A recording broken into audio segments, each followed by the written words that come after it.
my mother beating me. She was addicted to intravenous cocaine. She was a prostitute. She was in and out of jail. She was in jail for stabbing a man 11 times. So you can imagine the anger that she had. Well, if angels exist and Jesus exists, then God must exist.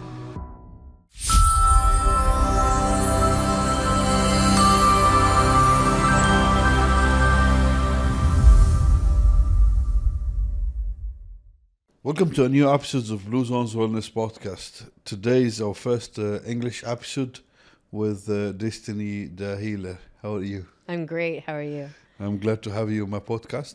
Yeah, thank you for having me. Thanks for coming all the way from Canada to Dubai. Exciting. I presume this is one of the reasons, not the only reason, but once again, welcome. Thank you. Okay, Destiny. When I introduced you, I said the healer because you do heal people with energy, right? Energy, faith. I think faith is number one. Yeah. I know that to the public, it seems to be like an energy-based thing, but for me, it's more faith-based. Without faith, What's the difference? The difference between energy and faith is the belief that you can heal or that someone can be healed. Energy is constant, so there doesn't have to be faith behind energy existing or moving or exist. Yeah. So faith is what drives the healing. So I first have to believe that the person can be healed. As Jesus says in the Bible, when there's certain people healed at certain times. So for example, when the woman touches the cloak, he says, it's your faith that healed you. He says it many times, it's your faith that healed you. It's because of your faith. And he points out faith throughout the Bible. Faith is the catapult to healing. So tell us about yourself and tell us how you started the journey. Healing journey? Yes. I was a personal trainer. And I was training like many clients, and a few of them had individually on their own come to me and said, I tried Reiki, and I tried Reiki, and I tried Reiki, and you should try Reiki, and I did this Reiki. And they were all coming at the same time trying this Reiki, and nobody could quite explain it. And they all said, you just have to experience it, just go try it, So I decided to try it. And when I tried it, I had my own spiritual experience, healing I guess to an extent. When I laid on the table, I was unsure of what was going to happen. I had no idea, just like yourself. I have done healing to you, and you had no idea about what I was going to do. And everybody who comes to me who hasn't had it previously, they're like, what is this and what's going to happen? So I was in the same boat, and he said, you might feel peace, you might feel tingles, you might feel heat, you might cry. And when he said cry, I actually thought that was stupid. And I said, cry? Like, how could someone make someone cry? That's silly. And he had me lay on the table. I was fully clothed. I was laying there, eyes closed. And I remember he moved his hands like over my head. My eyes were closed. And he kind of said something about, oh yeah, your energy is not low. It's just scattered. And as he I felt his hands just kind of move, I started crying, Whoa. Uncontrollably crying. And to the point that I actually swore as I was crying. I was like, what the? As I was crying, I was like, what the? Like that, because I was so confused. And then afterwards, there was this sense of peace, and I didn't feel sometimes you cry and you feel very drained, right? And I felt like a sense of peace. Relieved. And relief. Yeah, relief, I would say.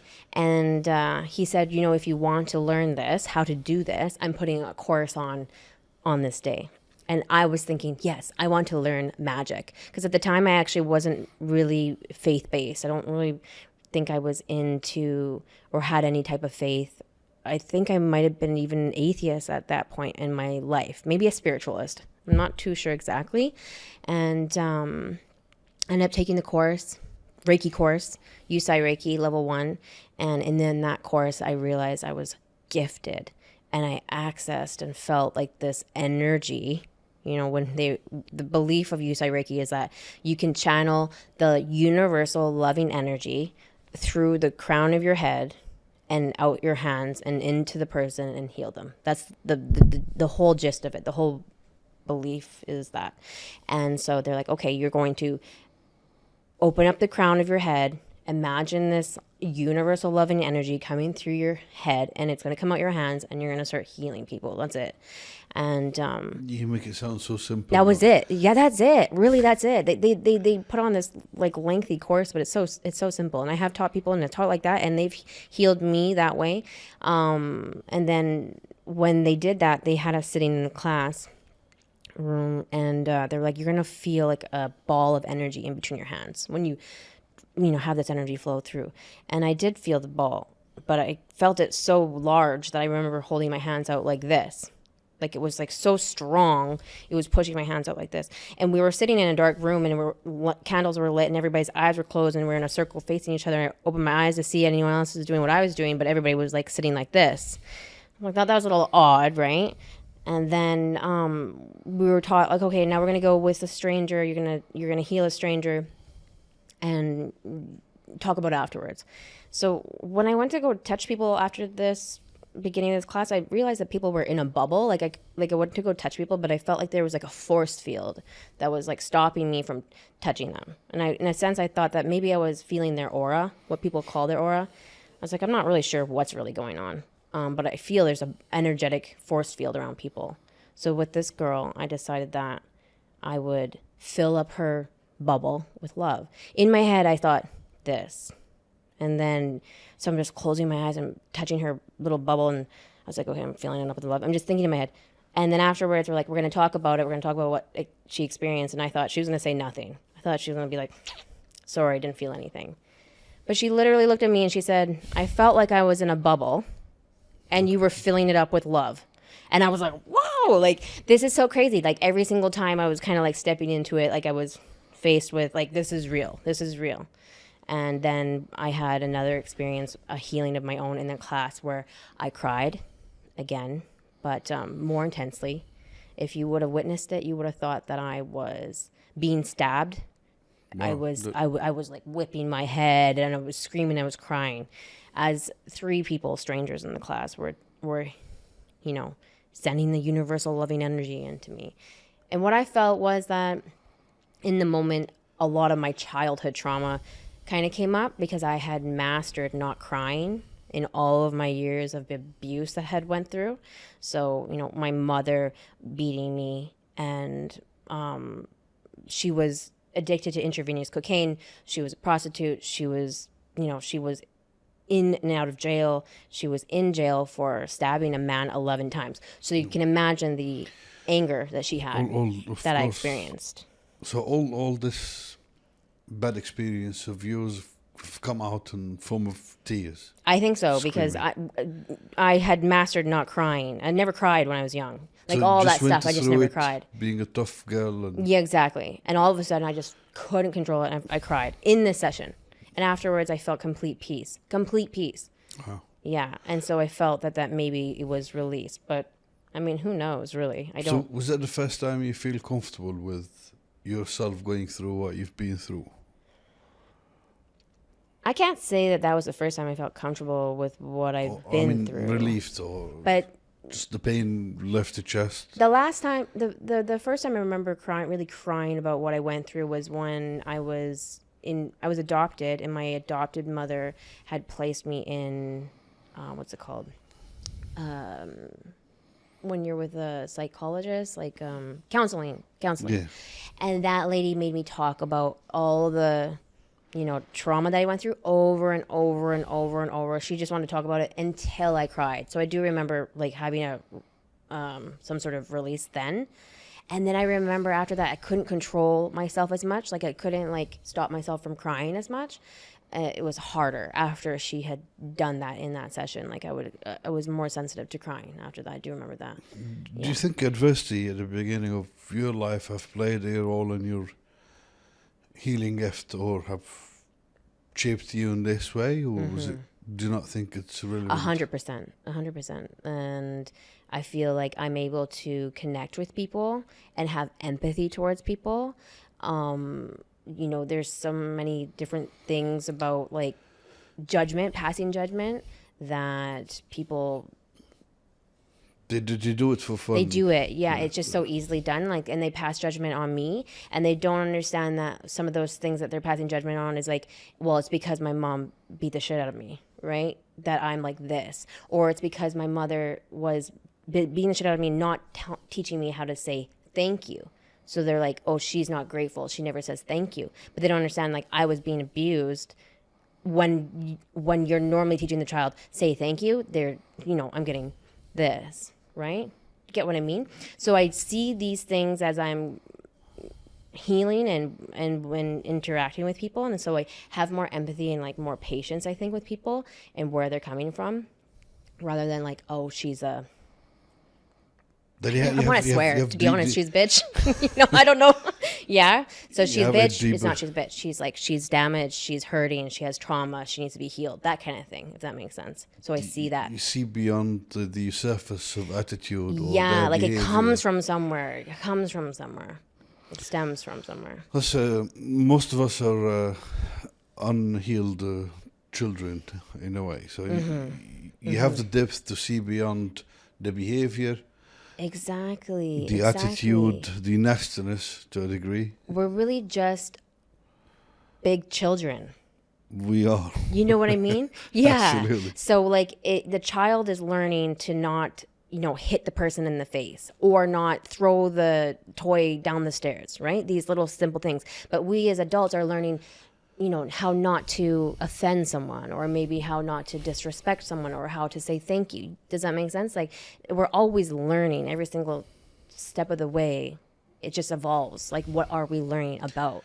Well, I'm sorry about that experience you've had, even though I think it have played a positive role in your life, because you didn't just fall into the victimized personality and, you know, like kept crying over it and finding excuses for a bad behavior. As a matter of fact, you corrected yourself and you've adopted a completely different attitude and lifestyle, and you're helping people now heal. So let me take you back to the healing. You said you started with Reiki and you moved into faith. So when did you stop with Reiki, and how did you take it from the traditional Reiki? Is it Reiki? Is it Hinduism, or where it comes from this root, doesn't it? It was like maybe Tibetan. Tibetan. Yes. Yeah. Yes.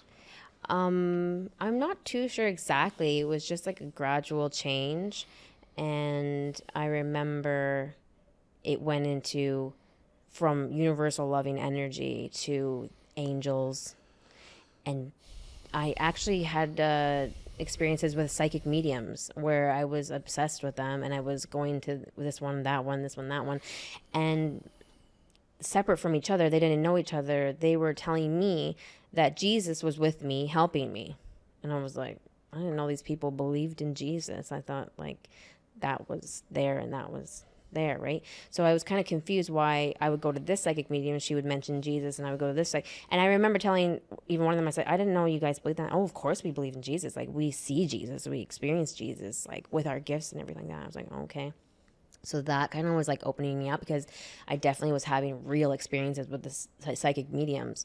And from there, I don't know, I'm trying to remember. I remember having specific experiences with my clients where I started to dabble with, I was always telepathically healing. Like, it was in the mind. Like, I was never saying out loud, you are healed. I was saying in my head, you are healed. And then they were being healed, right? Or I was saying, I believe that you can be healed in my head. And they were being healed. And so then I started saying like, okay, Angel Michael, come do this. Or Jesus, help me with that. And I was seeing them react to it without them knowing. Your own way. Yeah. So I started to kind of like pull in these things, and then that kind of opened my mind up to like, well, if angels exist and Jesus exists, then God must exist.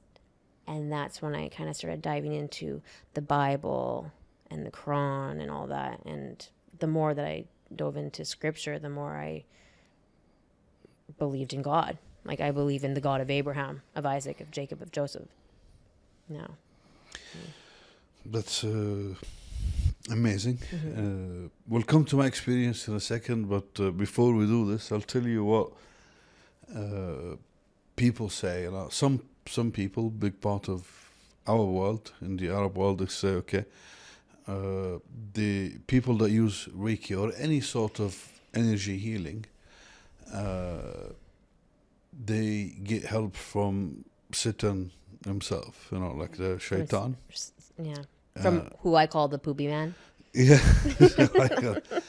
And it's demons that you call, and it's like some sort of a spell. Like black magic, white magic, maybe white magic at its best, right?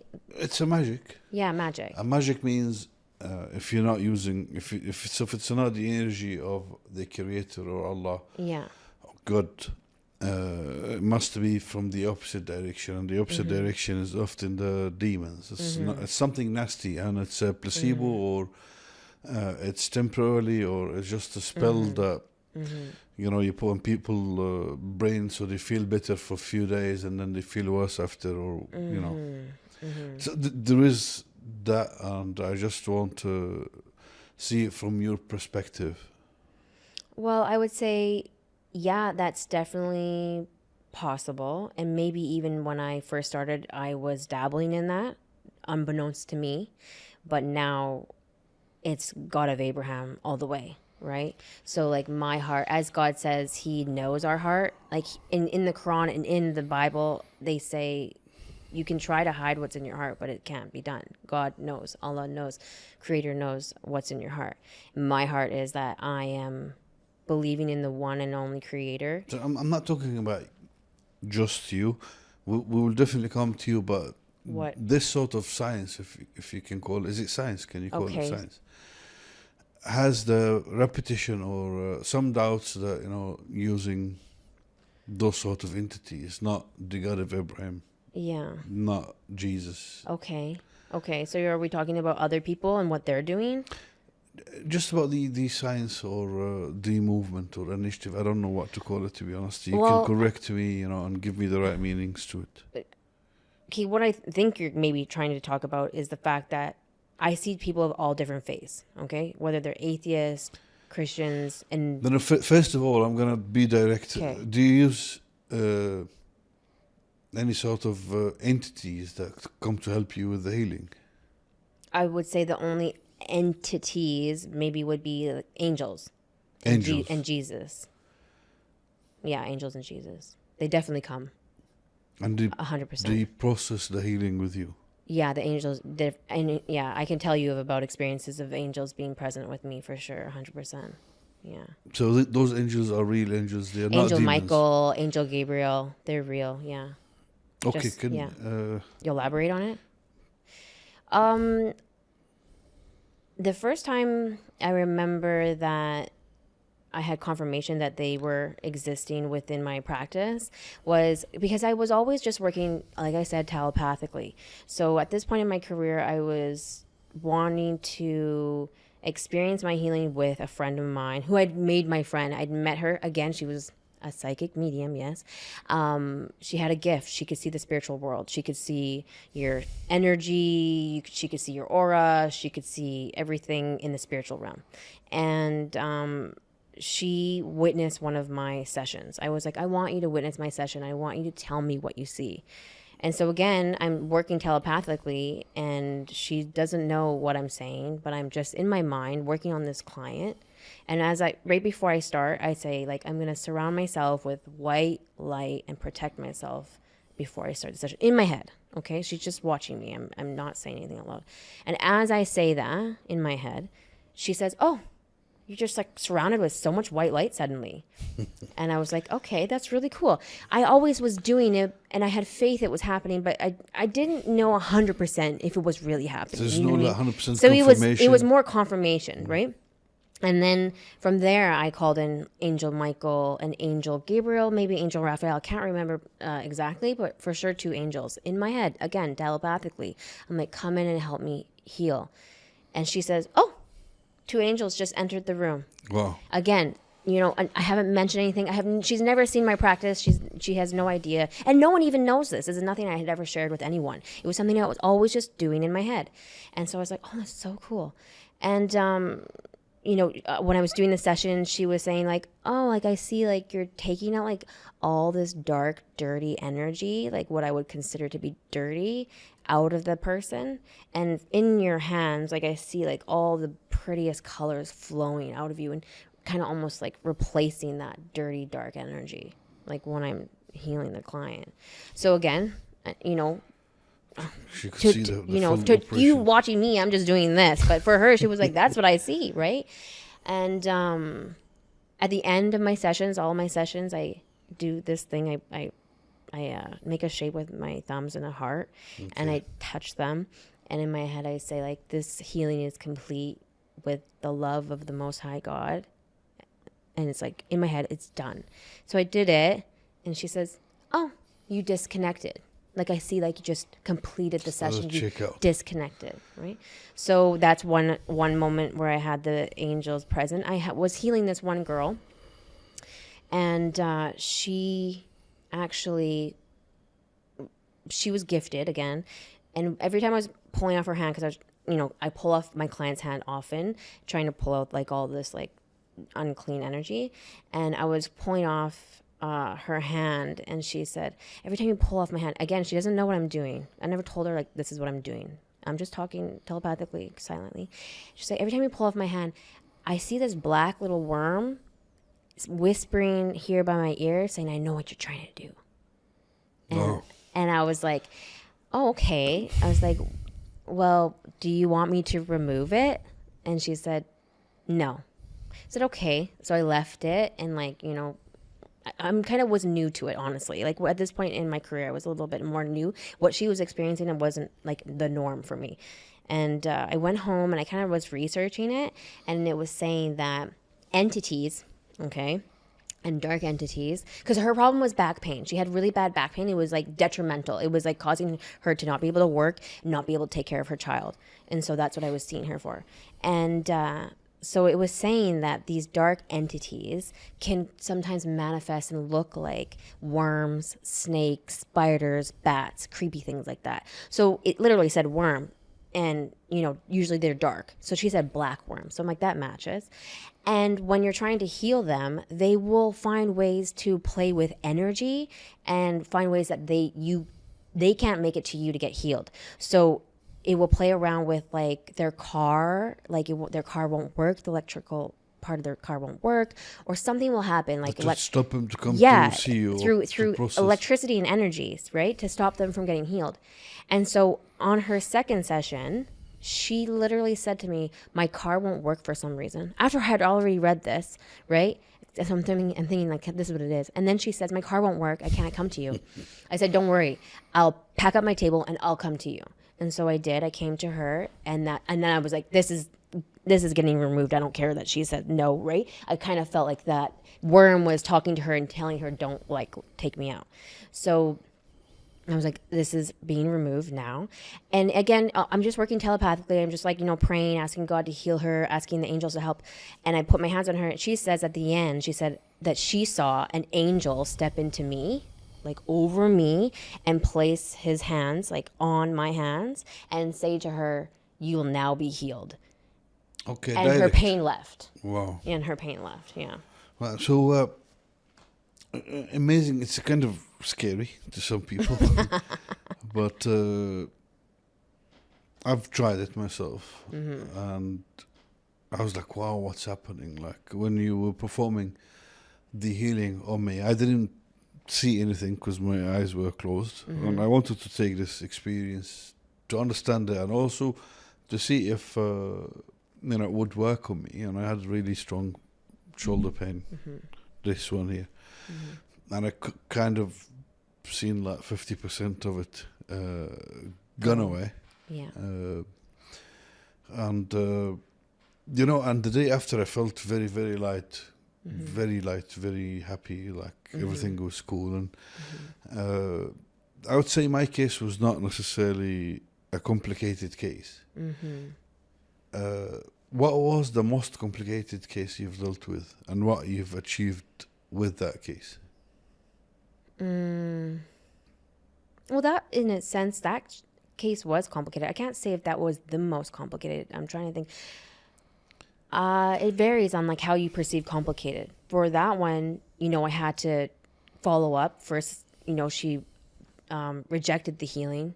I asked her, "Do you want with the worm?" Right? Yes. She rejected it, and then her car. So she had chronic back pain. Like, it was really bad. It was time. Detrimental, and it was getting worse and worse and worse, and it was affecting her. And the traditional doctors couldn't tell. Yeah, no, she couldn't figure out what to do. So a lot of times I'm a last resort.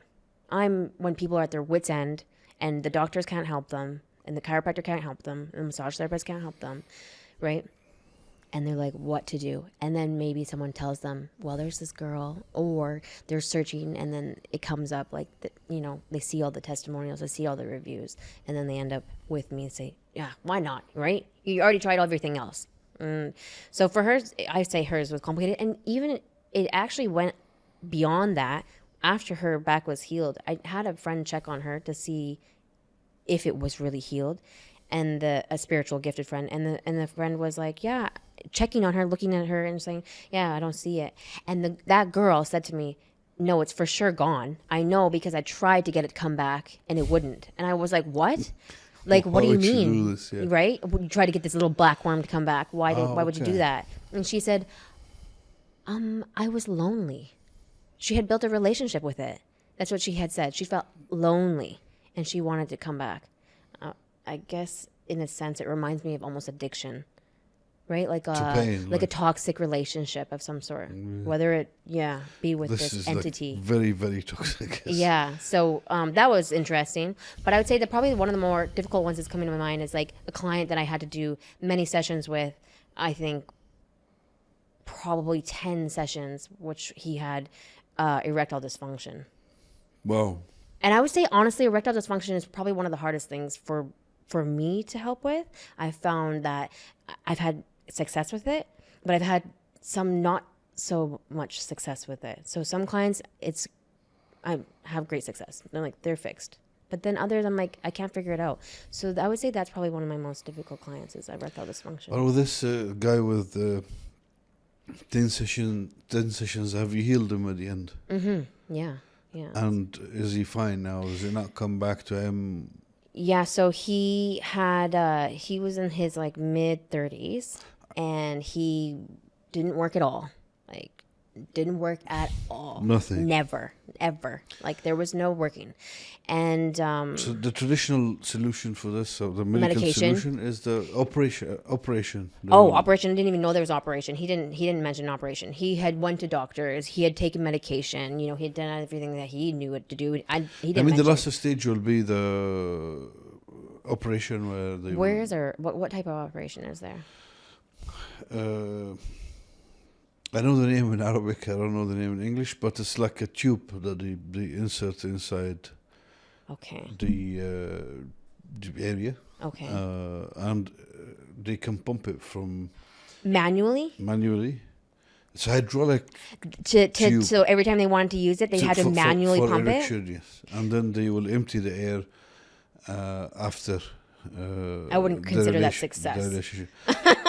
Or a healing of any type. It's not healing at all. Mm-hmm. It's just giving the ability to the man to function on this respect, on this aspect.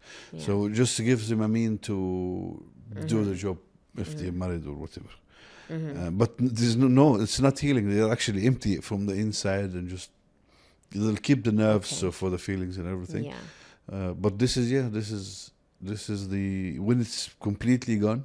Mm-hmm. That's the only way to bring it to function. Okay, yeah, no. I wouldn't say bring it back because it's not back. It's just to bring it to function, just to do the. Mm-hmm. Yeah. But to heal something like this is considered a miracle. Erectile dysfunction. Yeah. Yeah. If it's gone completely, it's all a miracle, and that's God. God constantly performing miracles. And so whether it's their back pain, they were planning on going into back surgery and they don't, like, this is clients of mine that I've had. And whether it's, you know, addiction or depression or so anxiety. you can help with depression and anxiety. Yeah.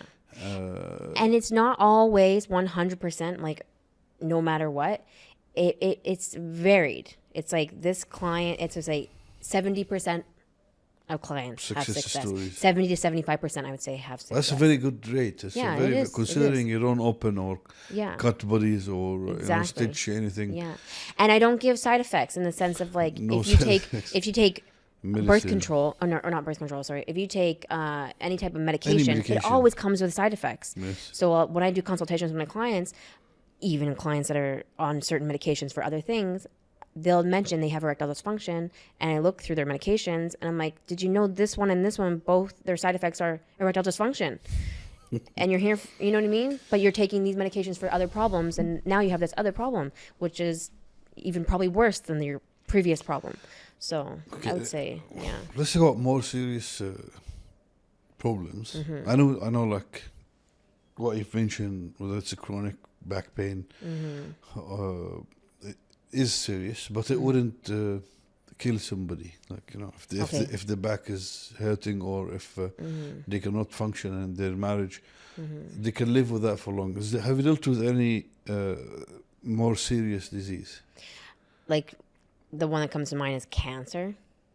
Yeah, that's very serious. I did deal with one client that had cancer, and I remember she had some sort of surgery on her breast, and in her session she said that she woke up the next day, she had some sort of massive bruise. Like, she's like, I wish after the session. Yes, she said no. She from the surgery, she had a massive bruise. Yeah, and she said it was like all black, and she said she had wished she had taken a photo of it. She never thought to.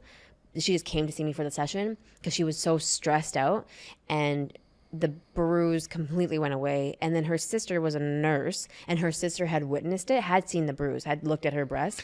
Oh, so the bruise went after the session? Yes, after the session, the bruise completely left. And she said, I wish I had taken a picture of it. She's like, the only person who it can confirm that actually happened, that healing happened, is my sister, who's a nurse, who saw my breast. And so both her and I both witnessed the fact that the day prior, it was bruised really bad, and then the next day after the session, it was completely healed.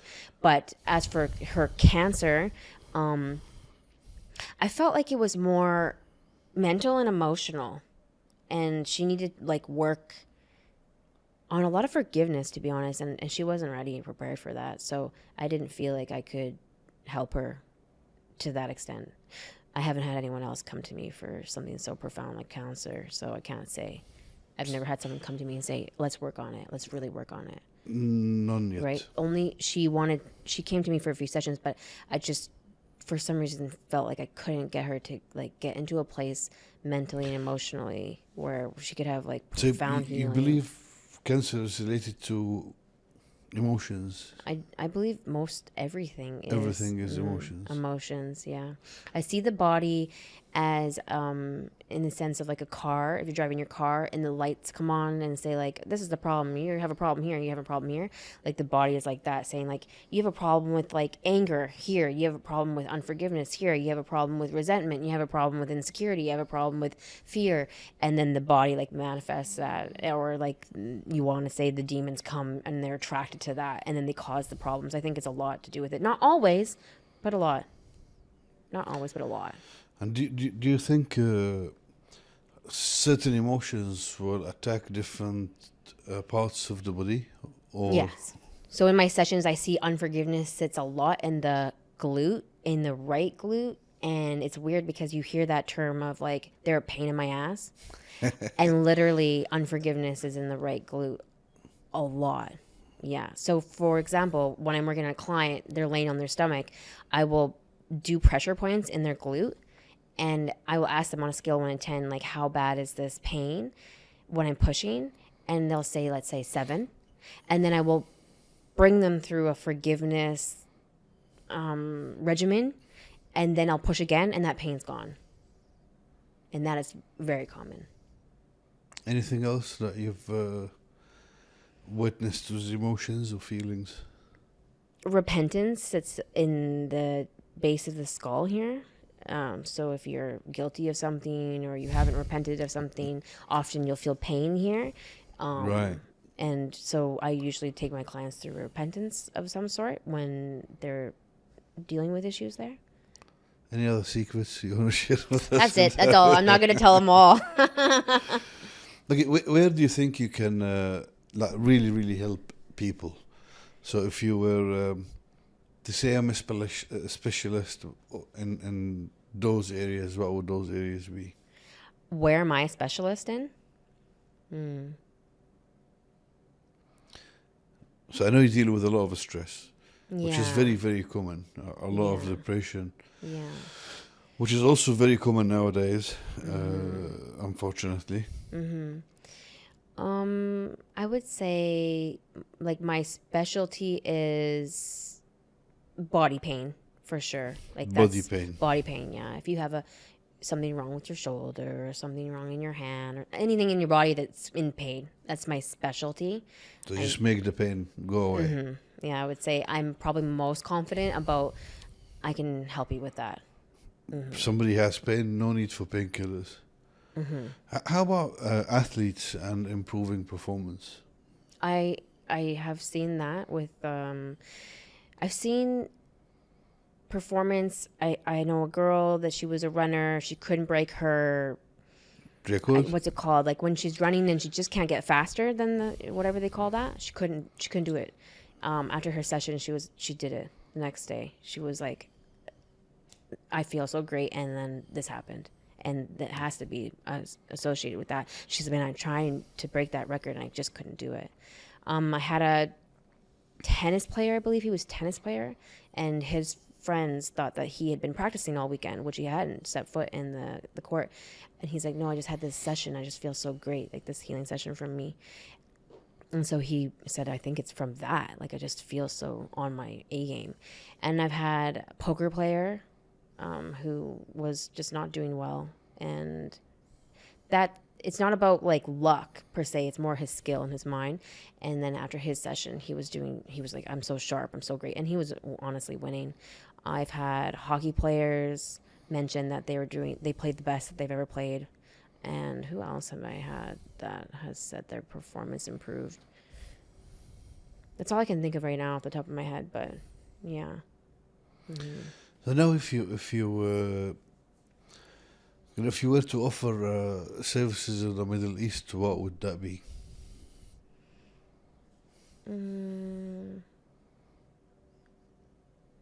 If I was to offer services in the Middle East, what would that look like?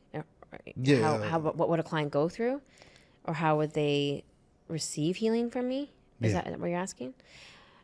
It varies. You can do it over the phone, as we did it over the phone. And you can also do it in person. So usually that looks like a consultation where I ask you a number of questions to figure out really what's going on. And then from there, you just go into a healing session. You're fully clothed, laying on a massage table, and I every session is different, but it's very based off of what the person's problem is, and I just lay my hands on certain parts of the body, and I kind of get messages about what could help heal, like what prayer could help heal this, or what steps, I guess, like a lot of guidance, like you experience guiding through prayers. And yeah, it's kind of hard to explain. Everyone says it's hard to explain. You have to experience it. Would you say the same? Like, can you explain it? What does a session look like with me? No, because I didn't see it. You get what I mean, though? Like this session that you had with me, what is it? Like if someone said, like, what is it? Like what kind of session is it? Like what does she do? What am I gonna? What should I expect? What would you say? So just do it and see. Yeah, exactly. And everyone says that. They say it's impossible to explain. You have to experience it to understand. And that's because it varies on the client too. There's general things that everyone kind of experiences, but there's also so many varied experiences as well. See, well,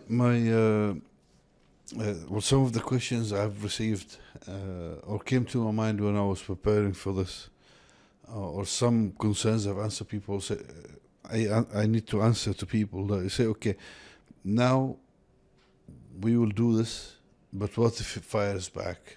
What if the effect goes very quickly? Or what I'm trying to say that there's no clear expectations from the outcome, and also there is some sort of fear because some people came to the social media and said, okay, we've tried Reiki, we've tried energy healing, we've tried this, and then since we've done this, we've been seeing entities, or we have gone a lot worse, or yeah. Yeah, you know of people who... I don't know them personally. I've seen them online. Yeah, okay. I think I've heard of that some people have had some sort of negative experience from experiencing such a thing. And I can't speak for their experience because it's like going to a doctor. You know, some doctors you just don't have a good experience with, right? Okay. You can't, even doctors can't guarantee the treatment or the results. And there's a lot of malpractice within the Western medicine world, right?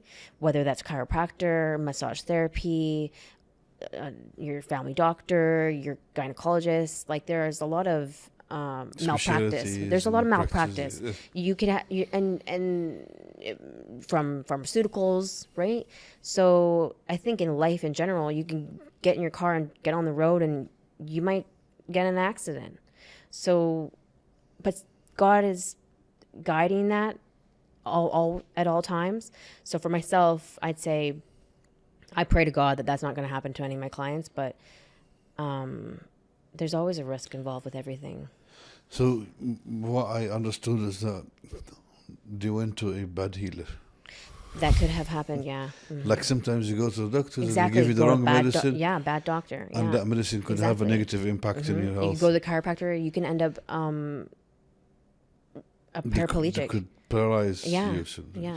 So you can go to the surgeon and they can end up taking the wrong thing. You're right. You get what I mean? So some people, no matter what you're going for in life, you can end up where you didn't want to. But you have fantastic Google reviews. Yeah. Your clients seem to love you so much. Yeah. Question. So you have regular clients. Yeah. That means you don't heal and they always have to come back to you, or how does it work? Some clients, yes. Like, not everybody is one and done. Some people, it takes a few sessions. I always say, for example, for yourself, you say 50% of it felt better. And so I would say come back for the other 50%. But some, for some reason, and I think it's like their life, what type of lifestyle they have, what they're doing, that maybe their job, also their belief systems, their relationship, maybe the drugs they're doing, the drinking they're doing. I don't really know. It's like it goes away and it comes back. So some, yes, it goes away completely, and some it goes away and it comes back. It depends on how you would behave or how you conduct yourself. Or it's varied, I think, on them and the lifestyle that they're living. That's what I believe. So why is me drinking related to my shoulder pain, for example? Well, drinking can definitely be a gateway, in a sense, of pain and problems, whether that be anxiety, depression, drugs, gambling, addiction, anything, right? You're opening yourself up to entities, demons, spirits. Because if I do not take care of my behavior and actions and belief, exactly, coming to you will be like taking painkiller. Yeah, exactly. But if you do the healing and I am on a straight line, so I'm not doing bad things, I can remain. The success would be healed. Yeah, it can most likely be more successful. But it seems very varied. Like, I never really follow every single client all the way out and document everything. So, for example, I had a client who he came to me for the arm pain, and the arm pain went away. So he was super excited because he had struggled with it for some time and nobody could help him. but he had heard about me from a referral and said, okay, there's this girl, she does this healing, you should try it out. And it healed. And so he was like, oh, like, what else can you do? And I was like, don't be limited to physical pain. What problems do you have? And he said, I have a gambling addiction. And let's deal with this then. Yeah, he said, I have a gambling addiction. And I was like, okay. He's like, it's so bad. It's affecting me and my family. Like, it's, I don't know. It affects, of course, the finances and the family. He said, it's that bad. And so I said, okay, let's work on it. So we did the session, and then he texted me. He said, this is so crazy. Like, I just don't feel like gambling. Like, I needed to gamble so bad, and now I just don't feel it. It's unreal. But then about maybe 3 weeks later, he said, I need to see you again. And so, during his consultation right before the session, I got the spiritual message that he had consumed pork and allowed this to come back in. This is the message I got. And so I said to him, have you been eating pork? And he said, no, I don't eat pork. So I'm thinking, okay, I'm crazy. I'm just hearing things. I'm making things up. That's literally what I was thinking. And, but then I get, okay, I'm like, okay, so, And then he said, oh, wait a second. He said, I had A&W Team Burger. Isn't that pork? Is that pork? I was like, yeah, that's pork. That's bacon, right? And then I got the message, like, ask him in relation to when he consumed the pork, when did he gamble next? So I asked him that, and he said, I remember going to the drive-thru, ordering the burger, parking in the parking lot, and as I finished the burger, I suddenly felt I must go gamble. And I immediately went and gambled. After eating pork? Yes. So pork also is a gate to gateway to evil. And I, for me, I was like, oh, very interesting. I never really knew that. That was something I had just learned. But then I learned it more. I got that message constantly. Like, for example, I had a client, her anxiety went away. And then she was like, I feel great. 3 days, no anxiety. That's unheard of, because every day she had anxiety. She's like, but then, 3 days later, she's like, suddenly my anxiety's back. And I get, she ate pork. And I'm like, like, did you eat pork recently? She's like, no, I didn't. Okay, I'm crazy again, right? And so I was like, okay. I was like, I get, like, probe her on what she ate, like, ask her to detail what she ate. So I was like, can you tell me what you've been eating? Like, tell me. She's like, well, I had pizza. I was like, what kind of pizza? She's like, pepperoni. I was like, that's pork. That is pork, yes. In Canada, that's pork. We're here it's not. In the Middle East, it's not. But in Canada, it's always pork. I was like, well, that's pork. She's like, really? Yeah. So, yeah. So that means you can help people quit bad habits as well? Yeah, I've helped people with alcoholism, smoking cigarettes, and gambling that I know of, yeah. This is what we're going to try next with me. Which one? I want to quit vaping. Okay. Let's do it. We'll tell the people if it works or not. Yes. I'm like, I got the message, a spiritual message, that it's a 50-50. Like, you have to come, meet me in halfway, and I can meet you. So I should make a little bit of it, not a little, 50% of the effort. But yeah, like, you have to really want to. I'll do it with ease. Yeah, like, exactly. Like, you will have to want to, and so then make some sort of effort. Yeah, exactly. It'll be easier. Yeah. Amazing. Before we wrap this session, I know you've been to Dubai before. Mm-hmm. When was that? That was after I finished my 40-day water fast. And I did a 40-day water fast. Yeah. 40 days. 40 days. That's amazing. Yeah. And I think that was in the end of April. It was near the end of April when I was last here, April 2025. Oh, so you were here in April 2025? Yeah. Okay. In Dubai, yeah. Mm-hmm. Amazing. I was going to ask you, I thought for some reason it has been a while. No. So how would you find it? How did you find it on the last visit? But what is Dubai to you? How do you see Dubai? I fell in love with Dubai, and that's why I'm back here again.